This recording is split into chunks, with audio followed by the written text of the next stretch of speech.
नमस्कार दोस्तों, general knowledge में आप सभी का स्वागत है। ये जैन धर्म का हम लोग प्राचीन भारतीय इतिहास में जैन धर्म काल है जो उसका हम लोग वीडियो बना रहे थे, जिसमें हम लोगों ने जो विवरण और नोट्स दिया रहता है आगे का घटना चक्र का, ये हम लोग हल प्रश्न पत्र सॉल्व कर रहे हैं। तो आगे का जो विवरण था वो हम लोगों ने कर लिया था। इसके अलावा 25 क्वेश्चन भी हम लोगों ने देख लिए थे। अब 26 से स्टार्ट करना है। तो इसके अलावा भी हम लोगों ने आधुनिक भारतीय इतिहास और मध्यकालीन भारतीय इतिहास के वीडियो बनाए हुए हैं। तो आप लोग डिस्क्रिप्शन में जो लिंक दी गई है उससे पिछले वीडियो देख सकते हैं। और आप हमारे चैनल को सब्सक्राइब कर लीजिए ताकि और भी जो वीडियो बनाए तो आपको उसका नोटिफिकेशन मिलता रहे। तो आइए स्टार्ट करते हैं। 26 क्वेश्चन है, अनेकांतवाद निम्नलिखित में से किसका क्रोध सिद्धांत एवं दर्शन है। तो अनेकांतवाद अभी हम लोगों ने पढ़ा था कि जैन मत का है, ठीक है। अनेकांतवाद स्यादवाद जो है ये जैन धर्म के हैं, ठीक है। इसमें क्या है, अनेकांतवाद जैन धर्म का क्रोध सिद्धांत एवं दर्शन है। इसे सप्तभंगी सिद्धांत भी कहते हैं। निम्नलिखित में से कौन सा धर्म विश्व विनाशकारी प्रलय की अवधारणा में विश्वास नहीं करता।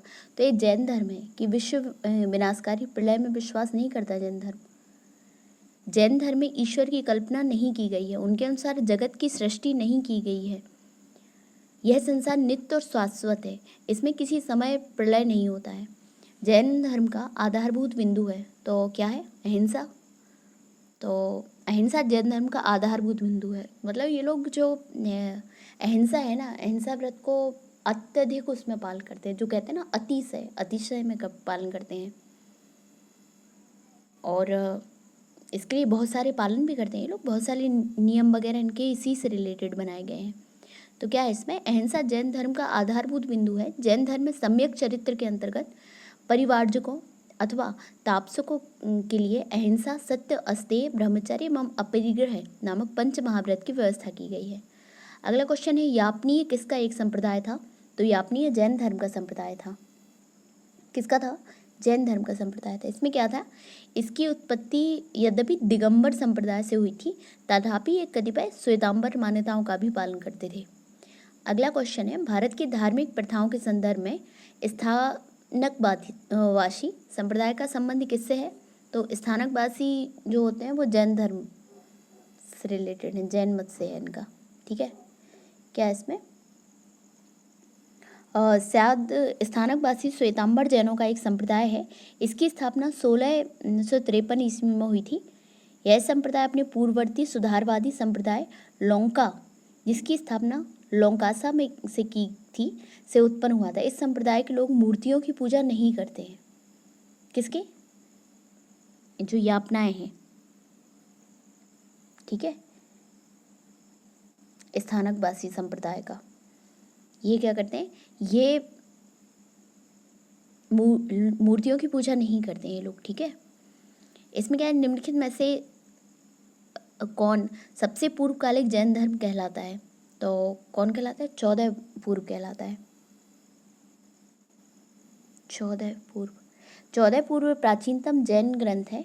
अंतिम नंद राजा के समय में संभूति विजय और भद्रबाहु जैन संघ के अध्यक्ष थे तथा ये महावीर द्वारा प्रदत्त 14 वर्षों के विषय में जानने वाले अंतिम व्यक्ति थे, ठीक है।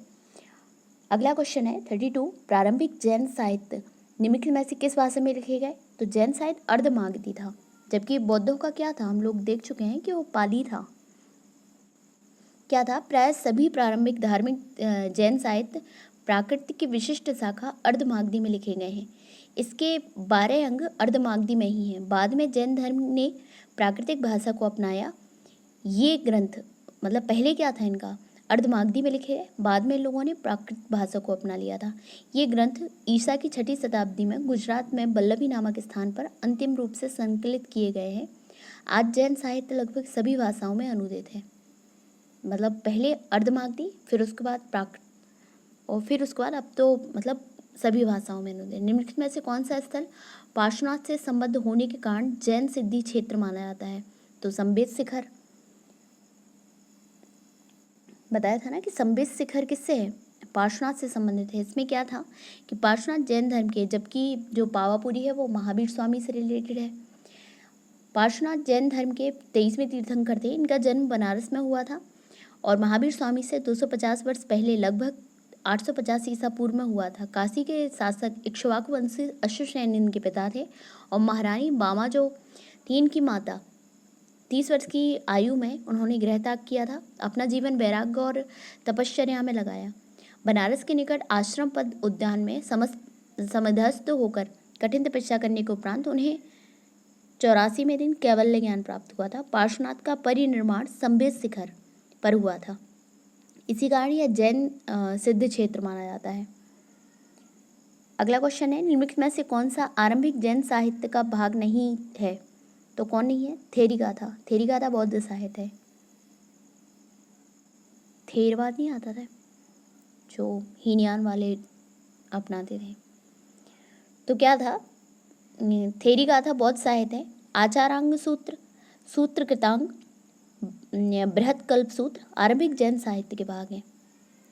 जैन संप्रदाय के प्रथम विभाजन के समय, देखिए इसमें भी अगर आप होता है कि कुछ नाम हम लोग बहुत ज़्यादा क्रिटिकल होते हैं, आचारांग सूत्र, सूत्र कृतांग, तो थोड़ा सा कन्फ्यूजन होता है। लेकिन हमें थेरीगाथा पता है ना बौद्धों का, तो इन चीज़ों से हम लोग आंसर निकाल सकते हैं। तो थोड़ा सा ऑप्शन से भी चीज़ें निकल सकती हैं, तो ध्यान देने की बस बात है। अगला क्वेश्चन है, जैन संप्रदाय में प्रथम विभाजन के समय श्वेतांबर संप्रदाय के संस्थापक थे, तो कौन थे? ये थे स्थूलभद्र, जो कि यहाँ पे मगध में रुके हुए थे। और जबकि जो कौन थे? भद्रबाहु, वो कहाँ गए थे? वो दक्षिण में गए थे। तो क्या था इसमें?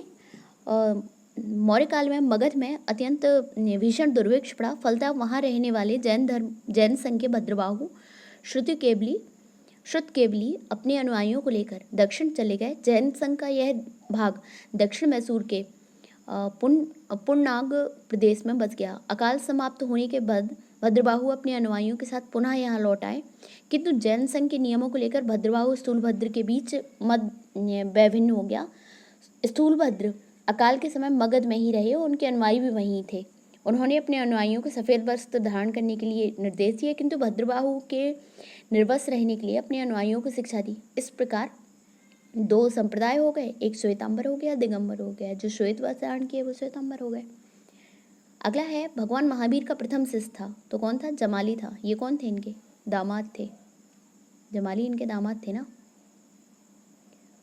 और यही फिर भगवान महावीर का जन्म क्षत्रिय सामंत सिद्धार्थ के यहाँ 599 ईसा पूर्व में हुआ था। इनकी पत्नी का नाम यशोदा था।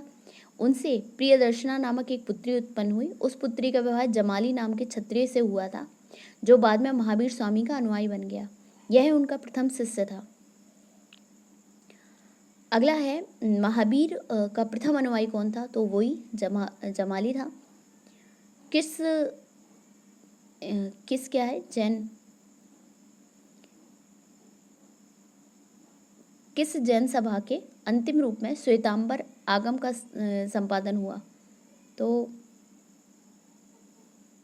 क्या था इसमें? तो किस जैन सभा में अंतिम रूप से श्वेतांबर आगम का संपादन हुआ? तो ये हुआ पाटलिपुत्र से। ठीक है, श्वेतांबर का क्या था इसमें? चंद्रगुप्त मौर्य के शासनकाल में पाटलिपुत्र में प्रथम जैन सम्मेलन आयोजित किया गया, जिसमें श्वेतांबर आगम का संपादन किया गया। चूँकि प्राचीन जैन साहित्य नष्ट हो गए थे, अतः उसमें पुनः एकत्र करने के लिए 4th शताब्दी ईसा पूर्व में इस प्रथम जैन सभा का आयोजन किया गया था, जिसमें भद्रबाहु के अनुयायियों के भाग नहीं लिया था। ठीक है, अगला है, जैन साहित्य से संबंधित निम्नलिखित कथनों को पढ़िए तथा सटीक विकल्प को चुनिए। पहला क्या है? श्वेतांबर धर्मसूत्र में 12 अंग शामिल हैं। और सेकंड है, श्वेतांबर परंपरा के अनुसार इन अंगों का संकलन वल्लभी में आयोजित एक धर्मसभा में किया गया था। तो बिल्कुल धर्मसूत्र में 12 अंग शामिल हैं। और श्वेतांबर परंपरा के इन अंगों का संकलन वल्लभी में आयोजित, वल्लभी का कब हुआ था? 5वीं शताब्दी में हुआ था ना।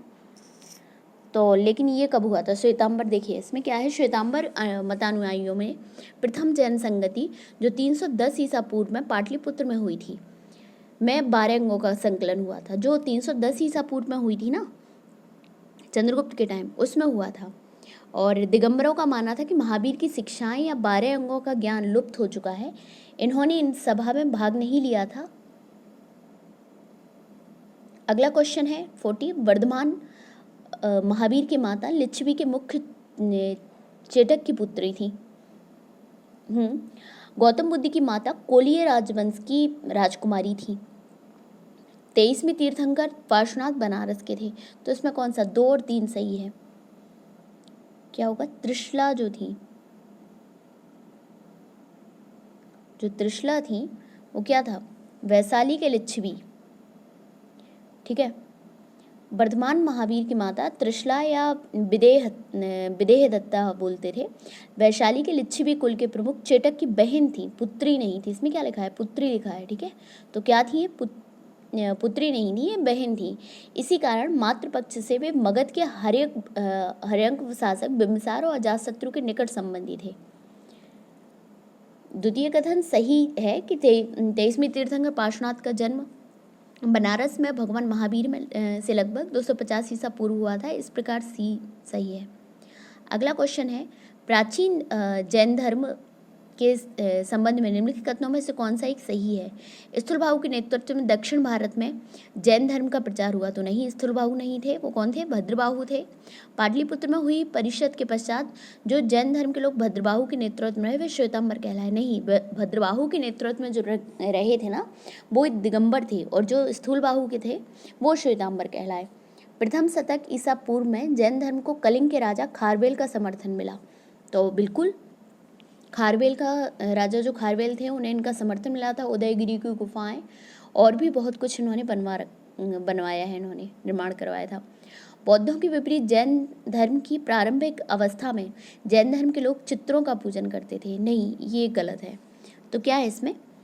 तो सी सही है इसका। ठीक है, इसमें क्या है? दक्षिण भारत में जैन धर्म का प्रचार आचार्य भद्रबाहु एवं उनके शिष्यों द्वारा हुआ था। भद्रबाहु के दिगंबर के समर्थक दिगंबर कहलाए। इन्होंने पाटलिपुत्र में आयोजित जैन धर्म की प्रथम महासभा में भाग नहीं लिया था, जबकि कलिंग का चेदी वंशीय शासक खारवेल जैन धर्म का अनुयायी था। उसने जैन साधुओं को संरक्षण प्रदान किया, उनके निवाह के लिए प्रभुत दान में दिए, उनके लिए आरामदायक निवास स्थान बनाया। उसने भुवनेश्वर के पास उदयगिरी और खंडगिरी गुफाओं को कटवाकर, पहाड़ियों को कटवाकर जैन भिक्षुओं के निवास के लिए गुहा विहार बनाए थे। ठीक है, तो जैन धर्म की प्रारंभिक अवस्था में चित्र पूजा, मूर्ति पूजा प्रचलित नहीं थी पहले। अगला है जैन सिद्धांत के अनुरूप है, ये बताना है। कर्म को विनष्ट करने का सुनिश्चित मार्ग तपश्चर्या है। कर्म को विनष्ट करने का, तो बिल्कुल प्रत्येक वस्तु में चाहे वह सूक्ष्म कण हो आत्मा होती है। हाँ, ये लोग आत्मा की हर चीज़ में, जो जैन धर्म होता है ये आत्मा की हर चीज़ में उपस्थिति का वो करते हैं कि हर कण में होता है। कर्म आत्मा का विनाशक है और अवश्य इसका अंत करना चाहिए। हाँ, कर्म और आत्मा इन दोनों का जैन धर्म में बहुत ज़्यादा महत्व दिया गया है। ठीक है, क्या है इसमें? जैन सिद्धांत के अनुसार, तो हाँ, कौन सा सही होगा? तीनों सही होंगे। जैन सिद्धांत के अनुसार सृष्टि के कण कण में जीवों का वास है।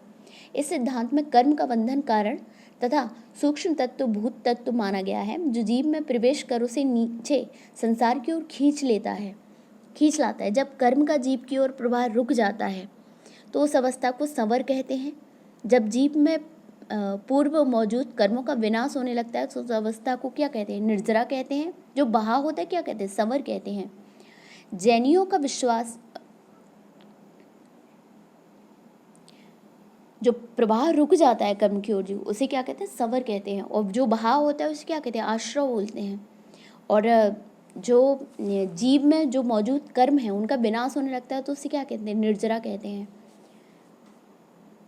जैनियों का विश्वास है कि प्रत्येक जीव अपने पूर्व संचित कर्मों के अनुसार ही शरीर धारण करता है। जब जीव में कर्म का अवशेष बिल्कुल समाप्त हो जाता है उस स्थिति को जैन धर्म में मोक्ष कहते हैं। ठीक है, जैन धर्म में मोक्ष के लिए 3 साधक आवश्यक बताए गए हैं, जिन्हें त्रिरत्न, सम्यक दर्शन, सम्यक ज्ञान और सम्यक चरित्र कहा जाता है। महावीर ने मोक्ष के लिए कठोर तपश्चर्या एवं काया क्लेश पर भी बल दिया है। तो इसके लिए जो मोक्ष के पश्चात जीव आवागमन के चक्र में छुटकारा पा जाता है तथा वह अनंत चतुष्टय, अनंत ज्ञान, अनंत दर्शन, अनंत वीर और अनंत सुख, ये 4 अनंत होते हैं, अनंत चतुष्टय की प्राप्ति कर लेता है। अगला है समाधि मरण किस दर्शन से संबंधित है? तो समाधि मरण जैन धर्म से संबंधित है। ये संलेखना कहलाता है। इस पे बहुत ये विवादित भी है। राजस्थान में एक 2017 या फिर 16 की बात है कि एक जो इनकी जैन धर्म को मानने वाली थी तो वो यही संलेखना करना चाहती, तो उस पर विवाद हुआ था, केस हुआ था। फिर हालांकि अभी कोर्ट ने उस चीज़ को यही बोला कि जो धर्म का है ये चीज़ें, इसको मतलब इस बात पे विवाद हो रहा था कि ये आत्महत्या कहलाएगी कि आप हर चीज़ संलेखना में अति हो जाती है कि मतलब आप सब कुछ छोड़ दोगे, खाना त्याग कर दोगे, सब कर दोगे, ये चीज़ें। ये जो चंद्रगुप्त मौर्य थे ये प्रथम इस चीज़ का कहलाते हैं कि इन्होंने इस चीज़ का पालन किया था, संलेखना का। इनकी जो मृत्यु हुई थी संलेखना से हुई थी। संलेखना जीवन के अंतिम समय में मृत्यु निकट जानकर स्वेच्छा से अपनाई जाने वाली एक जैन प्रथा है। व्यक्ति को यह लगने लगता है कि वह मृत्यु के करीब है तो वह खुद खाना पीना त्याग देता है। हाँ, इसे दिगंबर जैन शास्त्र के अनुसार समाधि मरण या संलेखना कहते हैं। श्वेतांबर साधा पद्धति में से संथारा कहा जाता है। श्वेतांबर साधा पद्धति में क्या कहा जाता है? संथारा। अगला है दक्षिण भारत के इक्ष्वाकु शासक बौद्ध मत के विरोधात्मक थे। दक्षिण भारत के इक्ष्वाकु शासक पूर्वी भारत के पाल शासक बौद्ध मत के समर्थक थे। तो ये सही है कि पूर्वी भारत के जो पाल शासक थे बौद्ध मत के समर्थक थे, लेकिन ये गलत है ये कि विरोधात्मक नहीं थे इक्ष्वाकु शासक। कौन था दक्षिण भारत के? देखिए, दक्षिण में 3री और 4th शताब्दी के दौरान आंध्र में इक्ष्वाकु वंश का शासन था। इस वंश में यहाँ कुल 7 शासक हुए। इनकी लगभग सभी रानियाँ बौद्ध मतावलंबी थी। यहाँ नागार्जुनकोंडा स्थित मूर्तियों में बुद्ध की विशाल मूर्तियाँ शामिल थीं। तो इस चीज़ से हमें क्या समझ में आ रहा है? एक तो पहली बात, इक्ष्वाकु वंश जो था एक कहाँ पे निवास करता है? आंध्र प्रदेश में निवास करता था। और इसमें कितने शासक हुए हैं? ये 7 शासक हुए हैं इसमें। और जो उनकी रानियाँ थीं, जो सभी रानियाँ, वो क्या थी? बौद्ध मतावलंबी थी। ये इसमें जबकि क्या बोल रहा है कि विरोधात्मक थी? नहीं, विरोधात्मक नहीं थी, ये बौद्धों को मानने वाली थी। और नागार्जुनकोंडा में जो दक्षिण में माना जाता है नागार्जुनकोंडा का, तो उसमें जो बुद्ध की विशाल मूर्तियाँ हैं, इन्हीं जो मानने वाले थे इक्ष्वाकु वंश, उन्हीं की ये देन है। यद्यपि इक्ष्वाकुओं ने वैदिक धर्म का पालन किया, किंतु उन्होंने साथ ही बौद्ध धर्म का भी समर्थन किया। मतलब ये दोनों में माने जाते हैं। बौद्ध के मतावलंबी थे और साथ में ये हमारे वैदिक धर्म को भी मानते थे, किंतु उन्होंने साथ ही बौद्ध धर्म का समर्थन किया। बंगाल में पाल शासक के दौरान बंगाल महत्वपूर्ण बौद्ध केंद्र के रूप में उभरा। ऐसा पाल वंश द्वारा बौद्ध मत के समर्थन के कारण संभव हुआ। तो ये तो इन्होंने विश्वविद्यालय भी बनवाया था। आजीवक संप्रदाय के संस्थापक थे। तो आजीवक के कौन थे? गोशाल थे। कौन थे? मखली गोशाल थे। क्या था? सी हो जाएगा। मखली गोशाल प्रारंभ में महावीर स्वामी के शिष्य थे, किंतु बाद में मतभेद के चलते इन्होंने महावीर की शिष्यता त्याग कर आजीवक नामक स्वतंत्र संप्रदाय की स्थापना की। इनकी मत नियतिवादी कहलाता था। इनके अनुसार संसार की प्रत्येक वस्तु भाग्य द्वारा पूर्व नियंत्रित एवं संचालित होती है। अगला है 46 क्वेश्चन, निम्नलिखित में से किसने प्रतिपादित किया कि भाग्य ही सब कुछ निर्धारित करता है, मनुष्य असमर्थ होता है? तो भाग्य सब कुछ यह आजीवक संप्रदाय मानते थे। ठीक है। अगला है संप्रदाय जो नियति की अटलता में विश्वास करता है, तो आजीवक है। नियति पे, नियतिवाद पे। ठीक है। और आचार दिए गए हैं, सिद्धांत दिए गए हैं, मिलाना है। लकुलीश, नागार्जुन, भद्रबाहु, गोशाल। तो गोशाल का हमें पता है कि आजीवक है। भद्रबाहु जो है वो जैन धर्म से रिलेटेड है। नागार्जुन है वो शून्यवाद से है। और लकुलीश जो है वो पशुपति है। तो क्या हो जाएगा इसका? बी होगा क्वेश्चन। ए का 3, बी का 2। ठीक है, तो बी हो जाएगा इसका। क्या इसमें लकुलिस? हाँ, दिया गया है इसमें। चलिए आगे क्वेश्चन है, बराबर की गुफाओं का उपयोग किसके आश्रय के रूप में किया गया? तो आजीवकों के उसके लिए किया था। बनवाई किसने थी? ये इसमें कुछ तो अशोक ने बनवाई थी और कुछ अशोक के जो पौत्र थे दशरथ, उन्होंने बनवाई थी, दशरथ ने बनाई थी। तो मौर्य पुत्र में पर्वत गुफाओं को काटकर निवास स्थान बनाने की कला का पूर्ण विकास हुआ। अशोक एवं उनके पौत्र दशरथ के समय में बराबर और नागार्जुनी पहाड़ियों को काटकर आजीविकों के लिए आवास बनाए गए थे। अशोक के जो समय बराबर पहाड़ी की गुफाओं में सुदामा की गुफा, कर्ण चौपाल नामक गुफा सर्वप्रसिद्ध है। ठीक है, कर्ण चौपाल और सुदामा। अगला क्वेश्चन है, उत्तर प्रदेश में बौद्ध एवं जैनियों दोनों की प्रसिद्ध तीर्थस्थली है, तो कौन सी होगी? ये कौशाम्बी है, कौशाम्बी दोनों की है। इसमें क्या है? इसमें है जो प्रयागराज में दक्षिण पश्चिम में लगभग 33 मील की दूरी पर स्थित कोशम नामक स्थान ही प्राचीन काल का कौशाम्बी था। वैदिक एवं जैन साहित्य में अनेक बार कौशाम्बी का उल्लेख हुआ है। पुराणों के अनुसार हस्तिनापुर के राजा निचक्षु ने हस्तिनापुर के गंगा में प्रवाह के बह जाने के बाद इस नगर की स्थापना करवाई थी। जैन ग्रंथ के अनुसार कुशाम नामक वृक्षों की अधिकता के कारण इस नगर का नाम कौशाम्बी पड़ा। यह नगर जैन और बौद्ध दोनों की प्रसिद्ध तीर्थस्थली है। महात्मा बुद्ध ने इस नगर में जाकर कई बार धर्मोपदेश दिया और लोगों को अपना शिष्य बनाया। यहाँ अनेक विहार थे। सर्व प्रभु घोषित राम जो है कौशाम्बी में ही है, जिसका निर्माण श्रेष्ठी घोषित ने करवाया था। जैन धर्म के जो छठे तीर्थंकर थे पद्म प्रभु का उनका मंदिर है जो प्रभास गिरी है, वो यहीं अवस्थित है। अगला है, निम्नलिखित में से कौन एक सही नहीं है? तो श्रावणबेल गोला स्थित गोमतेश्वर की मूर्तियां जैनियों के अंतिम तीर्थंकर को दर्शाती हैं। तो नहीं, अंतिम तीर्थंकर नहीं थे, बाहुबली थे। तो अंतिम तीर्थंकर तो महावीर स्वामी थे, तो महावीर स्वामी का थोड़ी ना था। और सेकंड है, भारत का सबसे बड़ा बौद्ध मठ अरुणाचल प्रदेश में है, सही नहीं है। तो पहले ही सही नहीं है।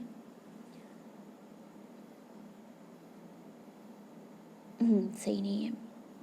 अच्छा, ये आगे के भी पढ़ लेते हैं, पहले रुकिए इसमें बता दें। तो गोमतेश्वर की जो प्रतिमा थी वो अंतिम तीर्थंकर को नहीं दर्शाती है।